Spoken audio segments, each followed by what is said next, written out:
So I just read the sci-fi author R.Scott Bakker's blog post that was called "Ontology," the ontology of ghosts, and Bakker articulates and has continued to articulate on his blog what he calls the blind brain theory. The idea that everything we experience as human beings, as um, everything that we encounter in our lived experience, so-called, is nothing more than a ghost or a fabulation concocted for us by some neural machinery in here, which, yeah, is really complex, even astronomically so, but still, um, uh, you know, distills and really abstracts from the whole uh, of the physical world around us and what it presents to us in consciousness.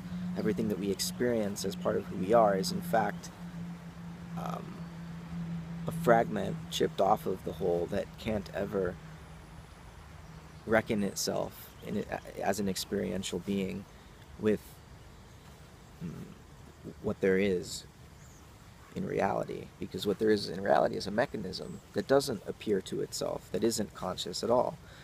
And that whatever we are, we're just part and particle of that larger machine, that larger machine system. Um, and Baker's certainly an eloquent writer, but I think his logic maybe is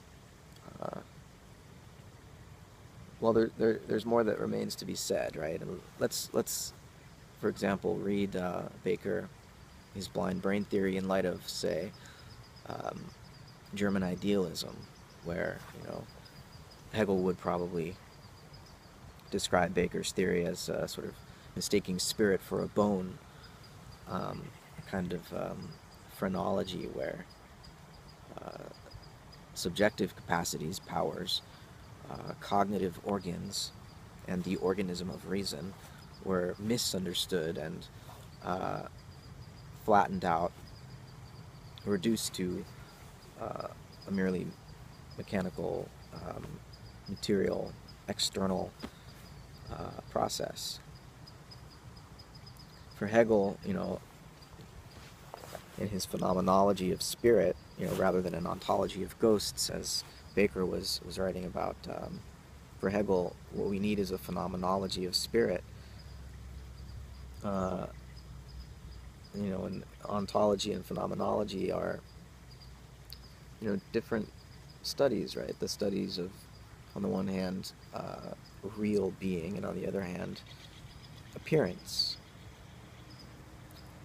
The way that being comes to be for itself and to itself at once through a kind of identity and difference. And, for Schelling, in his system of transcendental idealism, the phenomenology of spirit was also described as a history of self-consciousness. And, Hegel takes this idea of a history, the necessary historical process or genesis that leads to consciousness, and further fleshes it out in his phenomenology of spirit. And the way that, if we're going to understand what appears in consciousness, we can't merely reduce it to you know, a system which exists in the present, say the brain, um, because whatever uh, consciousness is and whatever the brain is, they have a unified origin in time. If we proceed backwards, we find that consciousness and the brain, emerged through a long process of biological evolution, such that what we call the brain today is what it is, not only because of a sort of blind process of natural selection, but also because the nervous systems and you know, membranes of prior generations of living organism were able to intelligently adapt to and change and alter their environments so as to make those environments more hospitable. You know, so there's always been some role for consciousness to play in evolution from the very beginning of life, I think. And what that shows us is that when we study the brain as it exists now, after 4 billion years of biological evolution on Earth, we're not, we shouldn't just think of it as a product that somehow here and now produces or creates or manufactures consciousness from scratch.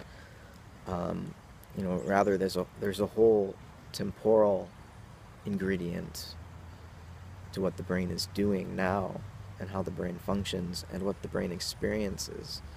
You know, when we talk about the past in a scientific sense, we're talking about memory, and you know, our ability to access the past is always only through memory. And maybe it's not a memory stored in here, kind of a personal memory, but a collective physiological memory, a geological memory, something that, you know, for human scientists to resurrect, they, you know, we need to participate with the rocks in remembering our shared past, participate with the radioactive elements, you know, to determine the relative age of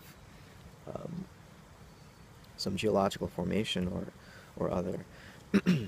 So there's a necessary correlation, I would say, between spirit or consciousness and matter, or what physical science studies. There always has been. So when we try to understand consciousness today with our current scientific knowledge, we shouldn't just reduce it to the brain, because that's to forget you know, that knowledge consists in more than just objects, or an arrangement of things which obey necessary laws. You know, knowledge also includes not just the known things, but the knower.